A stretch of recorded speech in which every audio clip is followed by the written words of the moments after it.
Bonjour à tous, aujourd'hui je vais comparer le Skoda Enyaq ici dans sa version 80X en Sportline avec celui qui est souvent considéré comme la référence du marché sur le marché des SUV électriques, j'ai nommé le Tesla Model Y Long Range. Je vais faire une vidéo très détaillée sur ces deux véhicules, je vais passer en revue l'extérieur, l'intérieur avec les places arrière, le coffre, les places avant, la connectivité, mais aussi la conduite en ville, sur route, sur autoroute, les aides à la conduite, les aides au stationnement, etc. etc. Donc je vais faire vraiment une vidéo complète, j'espère que ça va vous plaire.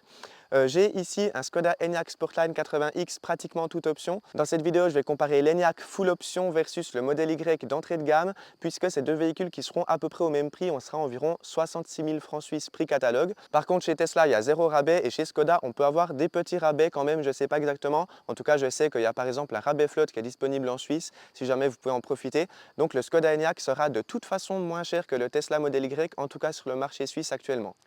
Commençons cette comparaison par les designs extérieurs de ces deux véhicules, ça sera le point le plus subjectif de cette vidéo. Ici, je suis avec un Skoda Enyaq en version Sportline, ce qui veut dire qu'il y a beaucoup d'inserts en noir brillant sur la calandre. Moi, je trouve que ça lui va très bien, c'est une face avant très réussie, très agressive. En option, on a aussi la possibilité d'avoir le Crystal Face, comme ils appellent. C'est une calandre illuminée avec un bandeau lumineux, ça lui va vraiment très très bien, moi je trouve ça très joli. Et puis, chez Skoda, il y a aussi la possibilité d'avoir des feux Matrix LED en option. Donc, dans cette vidéo, comme je compare le Skoda Enyaq Full Option avec le modèle Y de base pour que ça soit à peu près au même tarif, eh bien le Skoda Enyaq dispose de ces feux Matrix LED et puis ça c'est un avantage aussi par rapport au Tesla modèle Y. Les feux chez Tesla, ils ne sont pas au top du top. Alors on peut avoir les feux de route automatiques qui s'allument et s'éteignent en fonction du trafic qui vient en face. Par contre, ça ne fonctionne pas des masses. Sur la version toute option de ce Skoda Enyaq qui sera au même prix, voire moins cher qu'un modèle Y de base, eh bien on a droit à des magnifiques jantes en 21 pouces. Moi je trouve que ça lui va très très bien. On a aussi la possibilité d'avoir la version coupée qui arrive bientôt sur le marché. Je l'ai présenté en avant-première déjà il y a 6-7 mois environ sur ma chaîne YouTube. Il vient de sortir et puis aussi la possibilité justement d'avoir la version coupée pour un petit peu plus de dynamisme, si on préfère.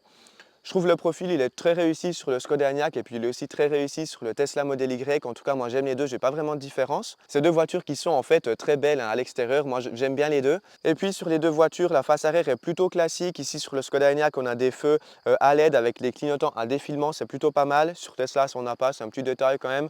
Sinon, bah voilà, les faces arrière, je les trouve aussi les deux très jolies. J'ai pas forcément de préférence. En tout cas, pour résumer au niveau du design extérieur, moi je trouve ces deux designs qui fonctionnent bien. Ces deux voitures très jolies à l'œil de mon point de vue. Laquelle vous préférez? Dites-le moi dans les commentaires, je serais intéressé de connaître votre avis.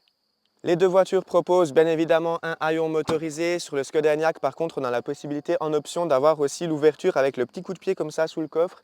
Ce véhicule n'en est pas équipé, mais c'est disponible dans un paquet en option.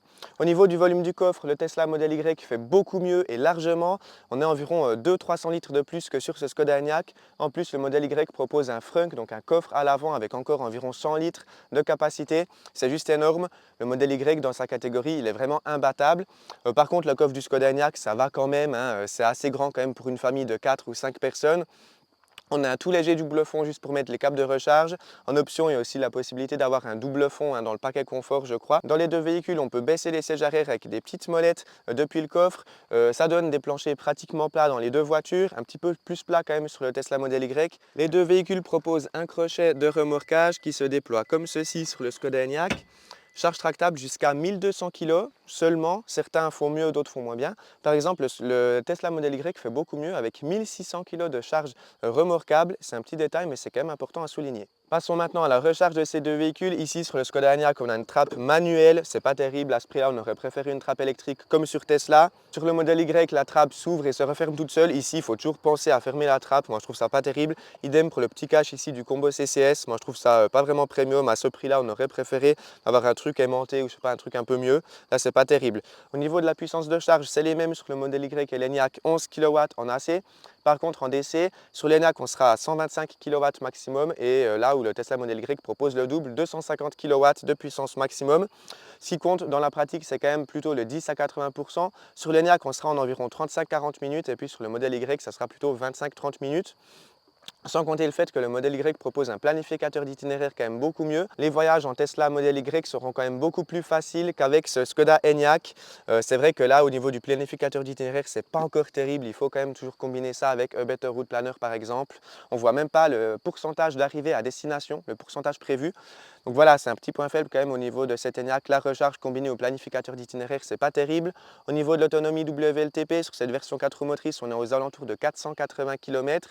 Et puis sur le Tesla Model Y, c'est plutôt 560 km avec les petites jantes de 19 pouces. Pourtant, on a les mêmes tailles de batterie, environ 77 kWh utiles. Par contre, le Model Y est quand même beaucoup plus efficace. La consommation sur le Model Y, on sera aux alentours de 17-18 kWh au 100 km en cycle mixte. Et puis sur cet Enyaq, on sera plutôt aux alentours de 20 à mon avis. Passons maintenant aux places arrière de ce Skoda Enyaq et puis du Model Y. Je suis assis derrière moi-même. J'ai beaucoup de place dans les deux véhicules. Au niveau de l'habitabilité, c'est à peu près du même dans les deux modèles. Je suis bien installé, il y a de la place pour 5 personnes, pas de tunnel de transmission bien entendu. Sur le Tesla Model Y, on a un gigantesque toit panoramique qui fait vraiment une super bonne impression, c'est vraiment magnifique. Sur ce Skoda Enyaq, ici, on a un plus petit toit, mais par contre, il est ouvrant. Donc, à voir ce que vous préférez, soit un petit toit mais ouvrant, ou bien un grand toit mais qui est fixe. Par contre, petit bémol, dans ce Skoda Enyaq, les matériaux sont quand même plutôt bien, sauf au niveau de la poignée de porte. Ici, c'est vraiment un plastique très dur, d'une très mauvaise qualité, c'est vraiment dommage. On aurait pu me faire là quand même un avantage pour le Tesla Model Y au niveau de la qualité intérieure des plastiques, surtout au niveau des places arrière. Et puis un autre avantage pour le Tesla Model Y, c'est au niveau de sa connectivité. Outre le fait qu'on n'ait plus besoin de clés pour rentrer dans son Tesla Model Y, eh bien le Model Y propose une connectivité exceptionnelle. À l'extérieur, par exemple, on a le mode Sentinelle qui permet à la voiture de filmer en temps réel ce qu'il se passe autour d'elle.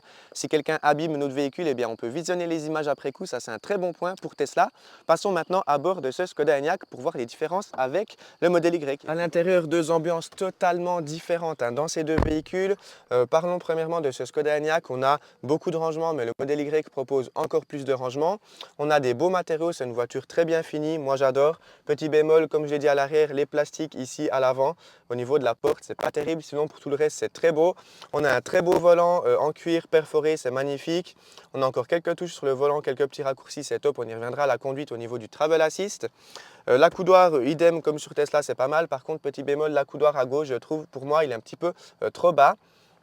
Sinon, un combiné d'instrumentation derrière le volant, ça c'est très bien, c'est pratique. Un affichage tête haute, ça le Tesla Model Y ne propose pas. Sur ce Skoda Enyaq, c'est en réalité augmentée, ça veut dire que les flèches viennent directement sur la route. C'est un petit peu bizarre au début, mais c'est quand même plutôt bien. Sur le Skoda Enyaq, ici on a un très grand écran central de 13 pouces. Par contre, sur le Model Y, il est encore plus grand, mais par contre, Tesla ne propose pas d'affichage tête haute ni de petits combinés d'instrumentation derrière le volant. C'est deux visions totalement différentes. On a quand même quelques raccourcis ici, c'est plutôt pas mal. Par contre, au niveau de la connectivité, je ne veux pas dire que ça fonctionne pas bien. Sur le Skoda Enyaq, ça passe. Par contre, vous voyez ici, il a un petit peu du mal quand même. Par moment, au niveau de la navigation, par exemple, si je veux mettre une destination dans le GPS, eh bien, ça prend quand même du temps. Sur le Tesla Model Y, pardon, ça va hyper rapidement parce qu'on a Google Maps d'intégrer.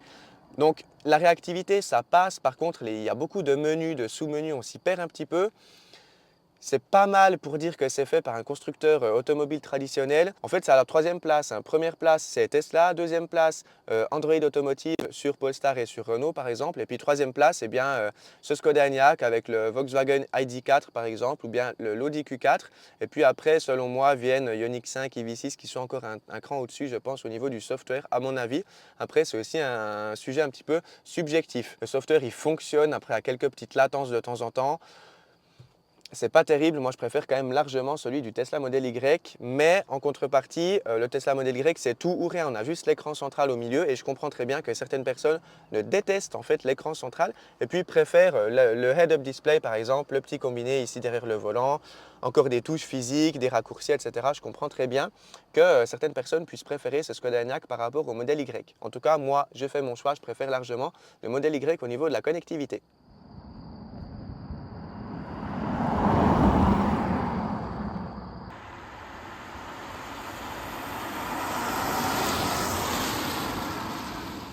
Sur Tesla, pour allumer la voiture, eh bien, on presse le frein, la voiture reconnaît qu'on est bien assis justement dans la voiture, elle est déjà allumée. Pour enclencher une vitesse, c'est le petit sélectionneur ici, moi je trouve ça beaucoup moins pratique que sur Tesla où c'est ici.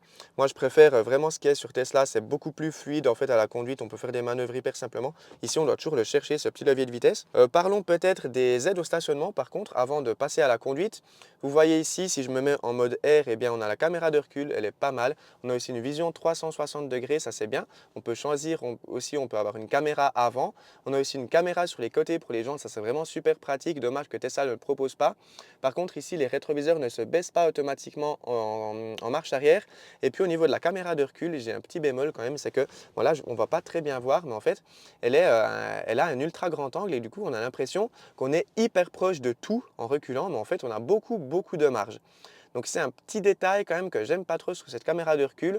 Comme ça à l'œil, elle a l'air vraiment bien, mais bon, à la pratique, moi je suis pas un grand fan parce que justement, on a l'impression que la place est beaucoup trop petite pour la voiture, alors que la voiture y rentre sans problème. La caméra de recul chez Tesla, je la trouve quand même plus jolie.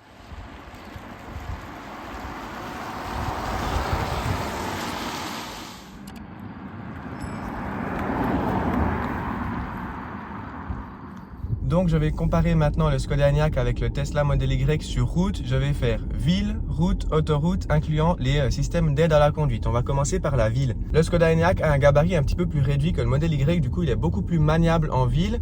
Or, au niveau du stationnement, bon on l'a vu avant, les caméras elles fonctionnent bien, mais c'est pas sensationnel non plus. Je préfère quand même ce que le fait le Model Y avec la caméra arrière. Sinon au niveau du rayon de braquage, le Skoda Enyaq se débrouille quand même vraiment mieux que le Tesla Model Y. Il est vraiment plus maniable en ville, il est aussi un petit peu plus étroit, donc c'est plus facile de se faufiler à peu près partout.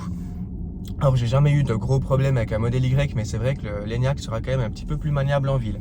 Au niveau de la rétrovision, c'est très bon, on a des très grands rétroviseurs gauche et droite, ça c'est vraiment bien, pour l'autoroute aussi ça sera top. La vision du dessus ici elle est vraiment au top, c'est beaucoup mieux que dans un Tesla Model Y. Sur le Model Y on a une rétrovision centrale qui est vraiment pas terrible. Un truc qui me dérange par contre sur le Skoda Enyaq, c'est le son artificiel. Je sais pas si on va bien l'entendre ici avec la caméra, mais jusqu'à 30 km/h il y a un son artificiel qui est quand même assez prononcé. On l'entend depuis l'intérieur en fait, c'est un petit peu dommage. Tandis que sur le Model Y, eh bien, il n'y a aucun son artificiel en marche avant. Par contre, en marche arrière, il y a un son artificiel sur le Model Y que je déteste, qu'on soit clair. Mais sur le Skoda Enyaq, je trouve que c'est un peu trop dérangeant quand même. Ici à Basse-Allure, je suis dans un petit village, je suis à 24 km/h actuellement. Eh bien, j'entends justement ce bruit artificiel à l'extérieur, donc ça je trouve c'est pas terrible non plus. Et puis un dernier point à mentionner qui est très important au niveau de la voiture électrique, c'est au niveau de la régénération. Sur le Tesla Model Y, c'est la meilleure régénération du marché et de loin. On a une régénération qui est forte et puis surtout qui va jusqu'à l'arrêt complet. En plus de ça, l'arrêt se fait vraiment en douceur, les derniers kilomètres-heure se font très doucement en fait. Donc la voiture, franchement elle se conduit totalement à une seule pédale, c'est vraiment la grande classe. Par contre sur ce Skoda Enyaq, c'est selon moi son plus gros point faible, c'est la régénération. On a certes un mode B, on a aussi les palettes comme je vous ai montré avant, c'est bien, on nous laisse le choix si on veut beaucoup de régène, peu de régène, etc. Par contre, point 1, la voiture ne va pas jusqu'à l'arrêt complet, elle va jusqu'à 7-8 km/h et après elle avance toute seule en fait. Moi j'aime pas, j'aimerais bien qu'on nous laisse le choix, que la voiture puisse aller jusqu'à l'arrêt complet. Et puis deuxièmement, quand on décélère, je vous montrerai un exemple après, mais quand on décélère jusqu'à 5-6 km/h et puis qu'on veut réaccélérer après, il y a 1 ou 2 secondes de latence, ça nous fait un à-coup comme ça. C'est vraiment pas terrible, c'est même désagréable si je peux me permettre. Donc moi je vous conseille quand même d'aller tester, c'est la meilleure des choses en fait. Allez tester les voitures électriques, si possible les deux. Faites-vous votre propre avis au niveau de la régénération, mais c'est vrai que pour avoir conduit beaucoup de voitures électriques, j'ai un petit peu du mal quand même maintenant avec la régène du groupe Volkswagen parce que ça donne des petits à-coups comme ça, pas vraiment très agréables. Et puis j'ai vraiment du mal à doser en fait la pédale d'accélérateur et de frein. Idem aussi, un point que je déteste sur cette voiture, je suis un peu critique, mais c'est au niveau de l'auto-hold. En fait, quand on fait des manœuvres pour se garer, la voiture, quand on est à 1 km/h, elle a tendance à se dire tiens, ils veulent s'arrêter, je lui fous un coup d'auto-hold. Du coup, la voiture, eh bien, elle va faire limite un arrêt d'urgence quand on est à 1 km/h, elle va planter les freins parce qu'elle pense qu'on veut s'arrêter totalement alors que non, on a juste envie d'avancer ou de reculer très gentiment pour bien se garer. Allez, c'est parti, on est sur une route à 70, je vais mettre le pied dedans de 50 à 70, on va voir les reprises de ce Skoda Enyaq. 3, 2, 1... Donc au niveau de la puissance, ça n'a rien à voir avec un Tesla Model Y qui a passé 500 chevaux. Ici, on est sur du 265 chevaux. On les sent quand même, la voiture, elle est un peu lourde. Elle a bien assez de puissance, hein, ça suffit pour toutes les situations. Mais le Model Y s'en sort quand même beaucoup mieux. Et puis si on aime une conduite un peu plus sportive, eh bien ça sera beaucoup mieux en Tesla Model Y. Alors oui, si on préfère la conduite sportive, le Model Y sera mieux, mais par contre il est aussi un petit peu plus ferme. C'est vrai que les suspensions elles ont tendance à être un petit peu plus sportives, donc obligatoirement plus fermes. Le modèle Y se comporte beaucoup mieux dans les virages que ce Skoda Enyaq, parce que ce Skoda Enyaq il fait quand même 250 kg de plus.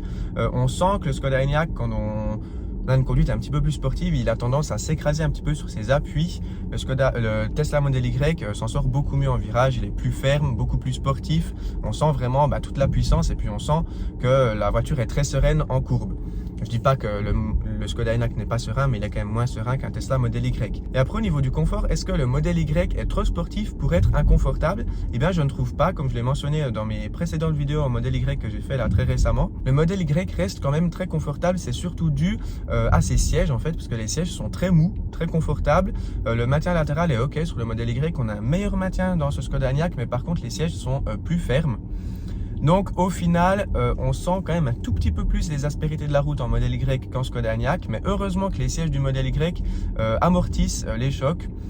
Donc j'ai tendance quand même à mettre le point quand même au Skoda Enyaq au niveau du confort, mais avec réserve quand même, parce que les sièges sont quand même un peu fermes à mon goût, surtout au niveau du dossier. Les sièges sont un petit peu fermes. Par contre ici on a des sièges massants, ce qu'on n'a pas sur le Model Y, ça c'est un point à mentionner quand même. Et on va faire une deuxième petite accélération ici.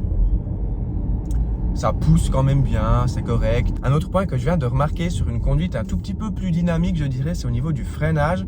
En fait, quand on freine avec le Skoda Enyaq, c'est d'abord la régénération qui vient s'actionner et ensuite les freins à disque. Enfin, les freins à disque, il y a les freins à tambour derrière en somme. Donc le freinage est vraiment mou. Là où le Tesla Model Y s'en sort beaucoup mieux, parce que dès qu'on appuie sur le frein, on a une réponse qui vient très rapidement. On a une meilleure sensation au freinage et puis on n'a pas de régène. Dès qu'on appuie sur le frein en Model Y, c'est les plaquettes de frein qui sont utilisées. D'ailleurs, un autre point à mentionner que j'ai oublié de mentionner lors de la conduite en ville, c'est les clignotants. Écoutez-moi ces clignotants. Moi, je suis pas fan. Je préfère largement ceux du Model Y qui sont quand même beaucoup plus discrets. On va rentrer maintenant sur autoroute. On est sur une autoroute allemande ici, donc on va voir un peu ce que ça donne au niveau de l'insonorisation, des aides à la conduite et puis de la puissance. Bon, ici en courbe, le Skoda Enyaq se débrouille vraiment beaucoup mieux qu'un n'importe quel SUV thermique. J'ai peut-être été un petit peu dur avant. Le comportement est quand même très très bon. Le comportement routier de cet Enyaq, il est quand même très très bon. Je vais directement mettre le mode sport. Ici c'est cool, on a des petites touches raccourcies sur l'Enyaq. Tac, mode sport. On va voir ce qu'il a dans le ventre. C'est parti, comme je dis avant, très bonne rétrovision, ça c'est parfait pour l'autoroute. Et puis on peut déboîter, on accélère. Ouais, ça pousse quand même bien. Vous voyez là je suis déjà à 150. Et là je suis pied au plancher, la voiture se bride à 163. Voilà. Au niveau de la sonorisation à 160, c'est très bon. La sonorisation en général sur autoroute, c'est excellent dans ce Skoda Enyaq. Comme sur le Model Y, c'est aussi très bon. Je les mettrais à égalité, je dirais. Au niveau des aides à la conduite, là, ça sera très intéressant. Sur ce Skoda Enyaq, on a le régulateur de vitesse adaptatif qui s'actionne ici avec le petit levier en bas. On pousse une fois contre soi et puis l'activer. Là, il est à 130. Je peux l'augmenter à 140. Vous voyez, plus 10, moins 10.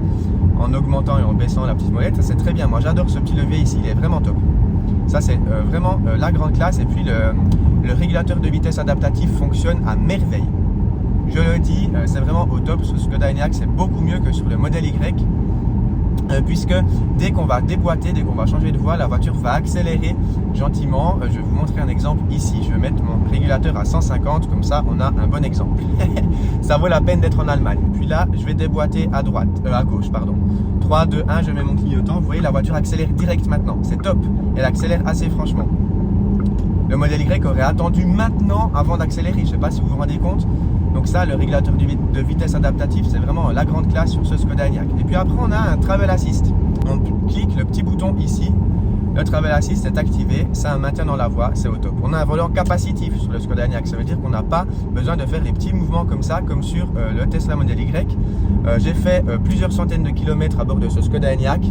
Et puis, je dois dire que la voiture ne m'a jamais dit que je devais reprendre la main sur le volant. Donc au niveau de ce Travel Assist, eh bien, ça fonctionne réellement bien sur ce Skoda Enyaq, sur autoroute en tout cas. C'est très très agréable, c'est plus agréable que l'autopilote de base de chez Tesla parce que justement le changement de voie se fait très facilement. Je ne l'ai pas montré en vidéo, mais en fait quand on change de voie, on clignote, on fait le changement de voie manuellement. Et puis après, la voiture va automatiquement réactiver le Travel Assist. Donc ça, c'est vraiment bien. C'est beaucoup mieux de ce que fait Tesla, parce que si on n'a pas l'autopilote amélioré, il faut désactiver l'autopilote, changer de voie, réactiver l'autopilote, ça fait des bruits, etc. Ici, ce Travel Assist, il est très discret. Ça veut dire qu'il fait vraiment très peu de bruit parasite comparé à Tesla. C'est vraiment au top. Par contre, au niveau du maintien dans la voie, donc ce qui est quand on l'utilise sur des routes cantonales qui sont un petit peu sinueuses, etc. L'autopilote, c'est des bruits quand même clairement mieux. On sent que la voiture est quand même beaucoup plus sûre d'elle. On sent l'avance technologique de Tesla au niveau de l'autopilote quand ça tourne un peu plus. Donc ce Travel Assist, il fonctionne bien sur autoroute quand ça tourne pas trop, quand les lignes sont droites, ça fait le taf vraiment très très bien. Par contre, dès que ça tourne un peu, l'autopilote est quand même beaucoup mieux chez Tesla. En plus, on a une super visualisation chez Tesla, on voit vraiment ce que la voiture voit, ça donne vraiment confiance au système, ce qui n'est pas le cas sur ce Travel Assist. On a une vision qui est assez basique.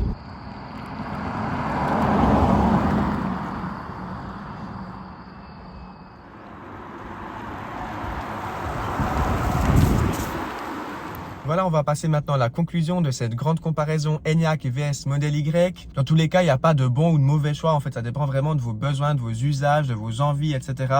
Vous ne ferez pas un mauvais choix, en fait. Vous serez très content en Enyaq, vous serez aussi très content en Model Y, je suppose. En tout cas, comparé aux voitures thermiques, bien entendu, elles sont à des années-lumière des voitures thermiques. Franchement, j'ai peut-être un peu critiqué l'Enyaq à la conduite, mais je l'ai critiqué par rapport au Model Y. Je ne l'ai pas critiqué par rapport à la concurrence, notamment à la concurrence thermique, mais aussi à la concurrence électrique. Je trouve que Skoda Enyaq, c'est quand même une très bonne proposition. Donc voilà, c'était tout pour cette vidéo, une très grande comparaison. C'était assez long quand même, j'espère que ça vous a plu. Merci beaucoup à vous d'avoir regardé cette vidéo. N'oubliez pas le petit like, merci beaucoup. Et puis à très bientôt. Ciao tout le monde.